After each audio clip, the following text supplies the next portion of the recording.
Hello, America. I hope you're doing well. Welcome to my review of Married at First Sight, Season 9, Episode, 1,000. The noise that you hear is my cat. If you hear noise, it's my cat. The first part of the episode I could hear, the second part of the episode I could hear.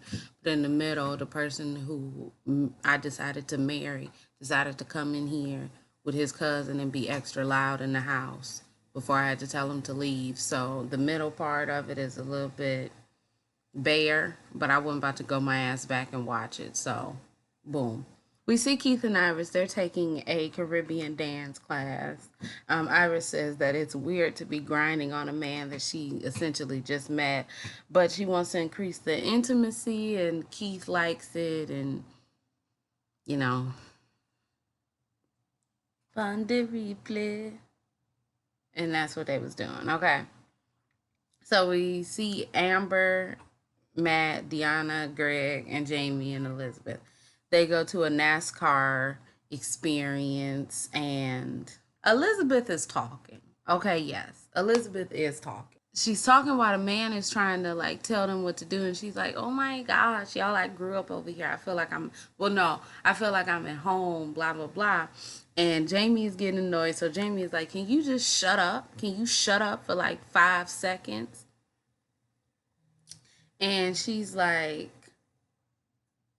Deanna in her confessional says that this is not behavior that she would tolerate, but that's not my relationship. And also, Matt is like, I would never talk to Amber like that. Well, you just don't come home. So, really, shut up. I would never talk to Amber like that. And, you know, I mean, whatever floats they boat, basically.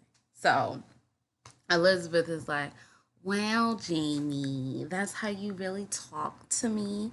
That's how he talks to me all the time, and she's angry. So she gets angry. Um, she decides not to do the NASCAR experience. She tells the couples that she could have given them so much information and so much NASCAR history, but now she's not going to say anything. And Jamie says that Elizabeth made everybody else uncomfortable because she was unhappy. And yeah. But I feel like Jamie doesn't really like, I don't know. Jamie was just like, she just made everybody uncomfortable and she was mad and blah, blah, blah. But I'm like, you told her to shut up. So it's not like she got mad out of the blue. She did need to shut up. You are absolutely right. She absolutely did. But it was a better way to say, shut up. Especially since y'all done had all y'all problems. You can't be telling her to shut up and think that this not going to turn into a monumental.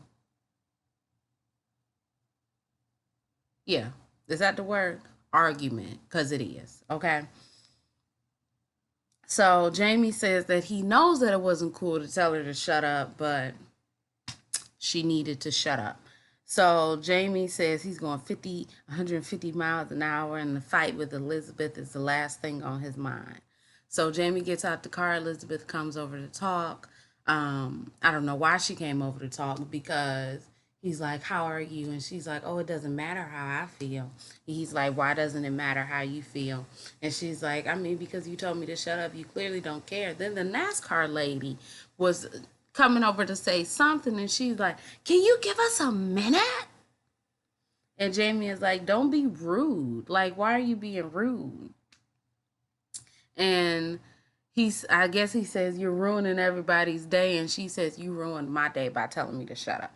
Okay. Both of them do TEW much. They do way too much. They do way too much. Okay. We see Deanna and Greg. They're back at the place. This is a hat. And Deanna asks Greg, why do you think we were matched? He says that we're both headstrong and we want to get things done. She said, did you ask for anybody specific as far as like physical Or did you ask for something specific as far as like physical features? He says he wanted someone shorter than him with pretty eyes, and Deanna is that. Greg asks Deanna about their differences, and she's like, okay, well, I think our differences. And he's like, yeah, our differences, but like how it make us similar. And she's like, okay, so you want our similarities or you want our differences? He's like, no, I won't do you need an example? And she like, well, I'm gonna stop talking because you clearly just gonna continue to mansplain things to me, so I'm done, okay? I'm Deanna in this situation. Can you shut the hell up and let me talk? Or I don't want to talk and I'm about to go in the room and drink this wine, okay? So we see Dr. Viv, or Dr. Vic, as my notes has called her. She meets with all the couples. She meets with Keith and Iris first and asks if they're on a path of sexualness. Now, this is when they came in, so a lot of this stuff is just whatever. They both say that they are following a path to sensuality. Then Dr. Viv shows him a clip of Iris talking about, about them talking about like sexual positions and her getting uncomfortable. And Dr. Viv says that even though y'all talked about this or talked about it, Keith really like took up the slack and answered the question. You never answered the question. So you need to answer the question, maybe not in this current state of mind, but in like a fantasy state of mind. Like, if we reach that point, how I would want you to initiate sex is, and blah, blah, blah. And he says, Dr. Viv asks, have they been vulnerable with one another? Keith says that Iris has not been vulnerable. So she wants Iris to share a secret. I guess she wanted Iris to share a secret and not both of them to share a secret and then visit their childhood home. Okay. So I don't know why I wrote it like this, but I literally wrote it in order of the show for some reason. So we see Jamie and Elizabeth. They aren't speaking. Jamie wants her to apologize for her behavior at the NASCAR, down at the NASCAR, and he says that he won't be a part of a marriage like that. Jamie, will get your bald head ass out of here, the fuck, because you are a part of a marriage like this. So get out. It no, Beth is crazy. Elizabeth is crazy, but also Jamie. If I hear you fucking say, "I won't be a part of a marriage like this," I won't do a marriage like this, then get your ass out, bro. Go. So Jamie tells Elizabeth again that you ruined everyone's day and you've been embarrassed me, yourself, your dogs, my cat, the house, our marriage. You just embarrassed everything. Elizabeth says, you told me to shut up and I felt stupid and nobody there even took up for me. And then she got angry and she pushed the table with the camera on there and she was like, nobody even stuck up for me. And she went in the room. She says that she knows that she was a bitch and she doesn't need anybody to tell her that she was a bitch. So Dr. Viv comes in. I guess she met with people, every a different day. Because I said, did the girl change her clothes? But she came in. Elizabeth was in the room. Jamie and Dr. Viv are talking. Dr. Viv is like, go get Elizabeth so she don't feel like we talking behind her back. Jamie goes to get Elizabeth. Elizabeth says that she doesn't want to be ganged up on. Dr. Viv says, we're not about to gang up on you, girl. We just want to talk. Then she says, Elizabeth says, yeah, because, bitch, I knows what I did yesterday. And Dr. Viv is like, you didn't just call me a bitch. And she's like, no. And I'm like, y'all been teasing that scene for years. And it was trash. It was absolute, utter despicability. It had, anytime somebody tease something, just know it's a fucking lie. Okay? It's a lie. Because you didn't just call me a bitch, did you? Oh, no, it's just a saying. And that's all that happened. I was playing that damn bitch comment so many times on the, y'all was playing that damn bitch comment so many times on the previews. Did you just call me a bitch? No, she didn't. Anyway, they go to sit down. They watch. Dr. Viv shows a clip of them with their dogs. Dr. Viv says that they need to just like reassure one another. And what are some ways that you need reassurance that you don't say it properly? I guess that's what she said because, again, they was over here talking. Elizabeth says that just because she says that she wants to break up, she doesn't mean, she actually doesn't mean it. Um, then she says that she also doesn't want to use sex as a relationship builder because Jamie says something about sex. And then Jamie says, well, sex is a like way to build a deeper connection. And Dr. Viv says, well, not only sex, but it has to be sex and something else, you know, so it should be sex and intimacy or sex and a healthy communication. She says,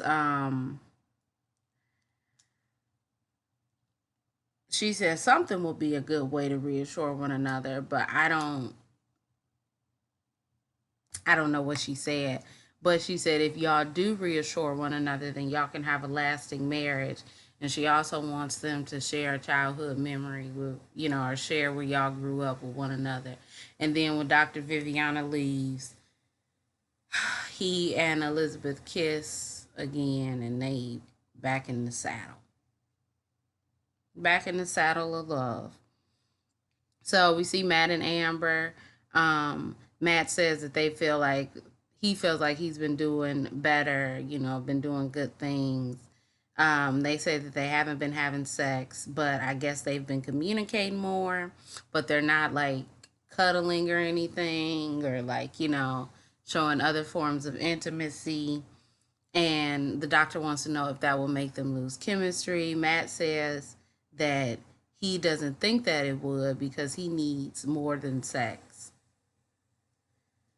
Amber says she don't know. So basically, what that means is, I think you cute. We can have sex. If we don't have sex, then I'm going to sit here and I'm going to think about all of the stuff that we don't have in common.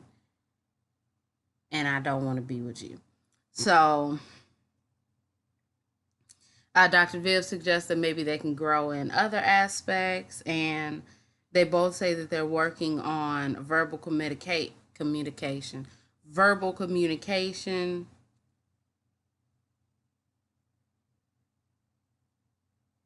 They know that the time that they were spending together with one another in the past wasn't like a good time.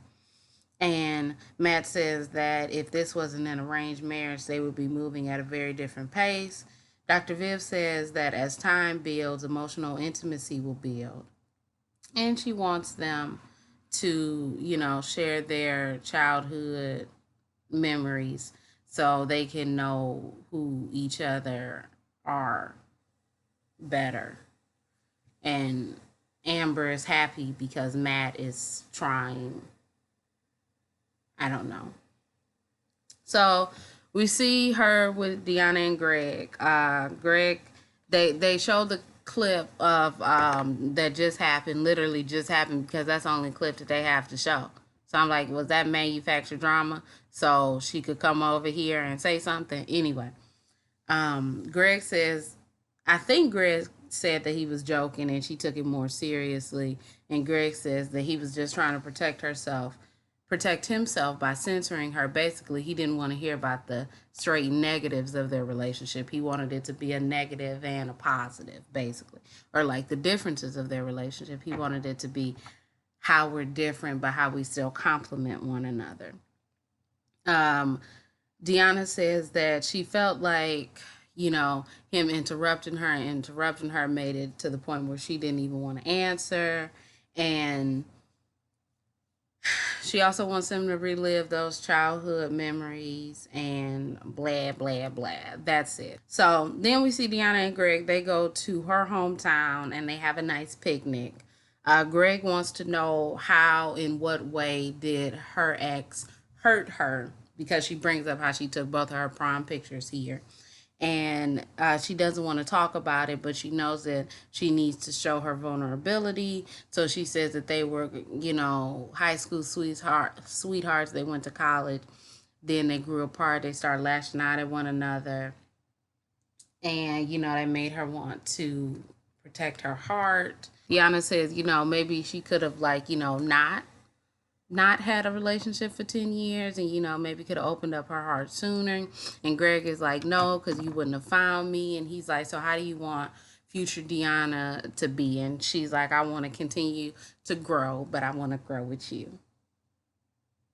Then we see them, they are going to celebrate her birthday. He took her to a golf course. He had all of her family and friends come there. He had a nice cake for her. It was really, really nice.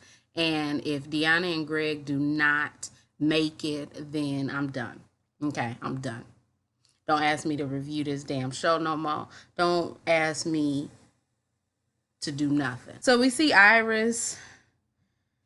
She tells her childhood secret. And basically her childhood secret was that she put a quarter in her mouth and then they hit a bump and she swallowed it, and the doctors had to get a coin out of her mouth.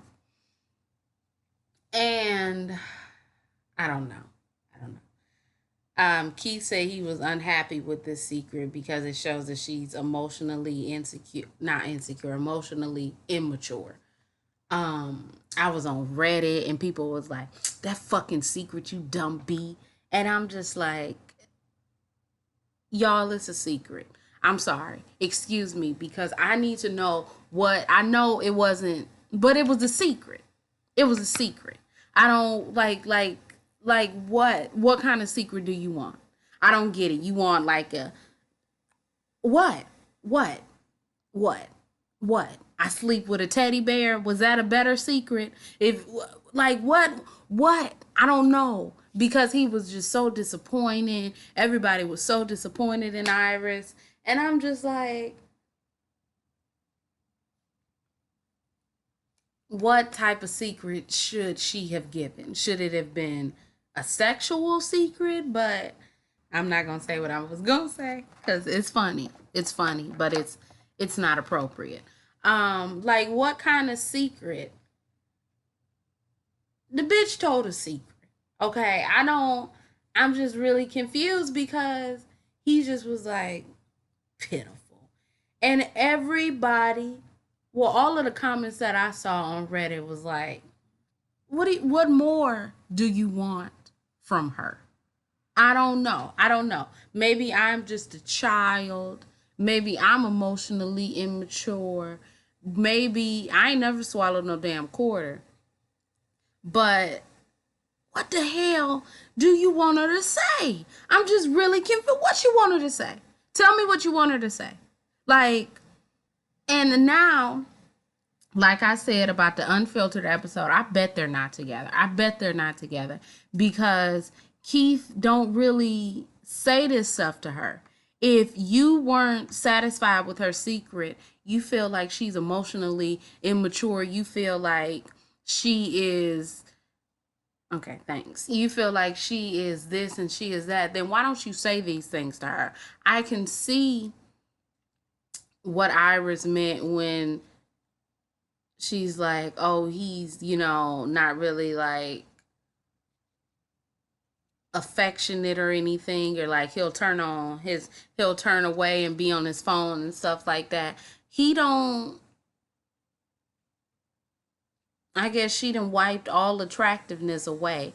But this instant this instance, I really don't understand what was she supposed to say. So excuse me, sorry, excuse me, because I don't know. So they go to his home. He goes up to his room. It's very a plain room. Um, they show a picture of Keith. He's smiling. Iris is like, yeah, that's when you smile. Now you don't smile no more. And I'm like, do he not smile no more because he's unhappy? Because, girl, you need to take care of that. Iris disappears for some reason. Then Keith talks to his mother. And he says, it's been a struggle. Things are a little bit hard. They're not on the same page, emotional maturity wise. And his mother's like, well, y'all just need to continue to grow and know one another. And she asked, does Iris make you happy? And he says, I don't know. And I honestly, all these people out here, I don't know if it's people out here, but all these people out here talking about Iris just need to fall on the peen. I don't really think falling on the peen is gonna work. I don't really think falling on the peen is gonna work. I really think that not his mind is made up, but he's seen, I don't know, he's seen things in you, and those are the things that he's seen. And it may be hard for him to unsee those things in the 2 weeks that you all have left. So you all may just not be together. Okay. So does that make sense? Okay. So we see Elizabeth and Jamie. Elizabeth says that she struggled in the beginning, of her life, and maybe he'll understand the type of person that she is after they go to the childhood home. He then redeems one of his coupons, and I guess they have the sex. Who knows? Who absolutely knows? But they get to her home, and she says she didn't grow up with a silver spoon in her mouth, and the house has been torn down, and I guess it was a trailer, and she's crying, but she's crying happy tears because she's proud of what her parents, made themselves. And Jamie says that he's happy that all of this made her into the person that she is today. And he doesn't think that she's materialistic at all, and he regrets saying that. And he feels that they have some sort of trust. Um, Elizabeth says that, we're on our way to the finish line, and, we just got to get through it. And then she's like, and then we got to turn around and run another race. Oh, if you want spoilers, you can go to this Instagram page called Maths Fan. They got spoilers, so I'm not gonna say it. But if you want spoilers, you can go there. And at the top of like the stories is spoilers, so that's cool. Um, so they're in the car, right? I don't know where they're going to, but they going. They in the car. Things were all happy and nice, and then Elizabeth says that she doesn't regret how she acted at the NASCAR place. And Jamie is like, "Oh no, don't say that. You regret it." And she's like, "No, I don't regret it. Sometimes you gotta be like that."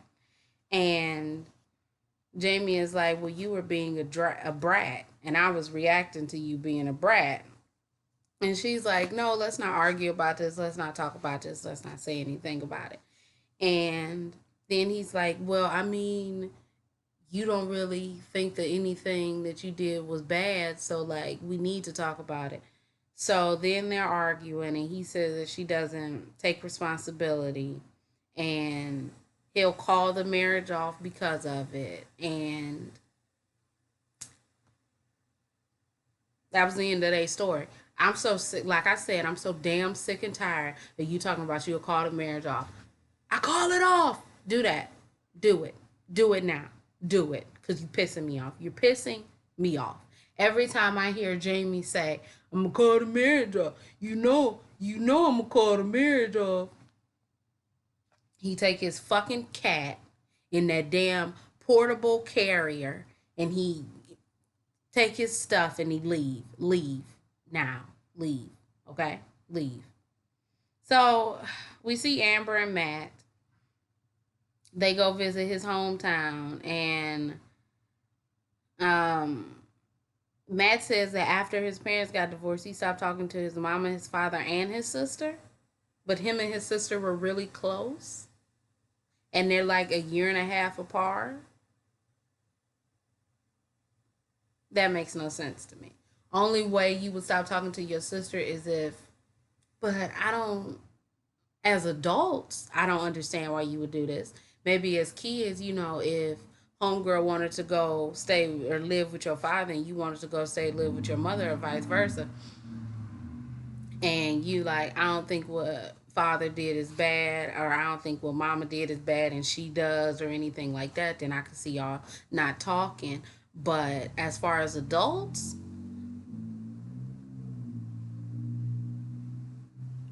anyway, um, Amber says that she feels so much closer to him. Of course, they don't go in the house because the house is owned by somebody, so they're just standing outside. I would be, I would call the cops immediately. There are two unidentified peoples. I was about to say vehicles. Unidentified peoples outside of my home with a camera crew, and I don't like it. I don't know who they are, and I'm just trying to live my life. Police, come immediately. Okay, but that's just me. She feels much closer to him, and she feels like he's giving her 100% emotionally. So they go on a hike, and both Amber and Matt feel like this trip has made things better between them, and they can smile and breathe again, and things are refocused, and they're in a very good place. Now, I didn't see any of the previews, so how would I know if they're in a good place? How would I know? Because I didn't see none of the. Anyway, I think I'm done with this. Oh yeah, that was all of it. Look, if you want to go see spoilers, go to that Maths fan Instagram, because I can talk about spoilers, but I ain't gonna do it. Okay, we can have a spoiler chat if you want, but I've only seen two spoilers. Anyway, if you all like this review, you can like, comment, and subscribe. You can follow me on Instagram and Twitter, and everything else you need to know about me will be down below. My name is Brielle. I make beats, I sing songs. If you like what you see, come on along. Bye.